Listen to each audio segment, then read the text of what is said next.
আপনারা হয়তো অনেকেই ইন্টারনেটে বিভিন্ন রকম ইনফরমেশন গ্যাদার করেছেন রিলেটেড টু বয়স কমানো বা এজ রিভার্স করা। এজ রিভার্স করাটা দেখবেন অনেকেই অনেক কিছু এখন বলে, কেউ খাবারের কথা বলে, কেউ স্কিনের কথা বলেন, কেউ ভিটামিনের কথা বলেন।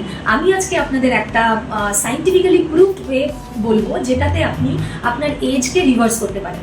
সেটা হলো কিনা, আমাদের যে প্রোটিন লস দিনে দিনে হচ্ছে সেটাকে আটকানো এবং নতুন মাসেল মাস তৈরি করা, নতুন মাসেল ফাইবার তৈরি করা বা স্ট্রং করা। এটা যদি আমরা করতে পারি এটা হচ্ছে more scientifically prove way to reverse ageing. এটা অ্যাকচুয়ালি আমাদের অনেক কারণে আমাদের প্রতিদিন একটু একটু করে মাসেল লস হয়। সেটা স্ট্রেসের জন্য হতে পারে, ঘুম কমের জন্য হতে পারে, খাবারের ডেফিসিয়েন্সির জন্য হতে পারে, বা মেটাবলিক্যালি কোনো ডিসঅর্ডার আছে সেই জন্য হতে পারে।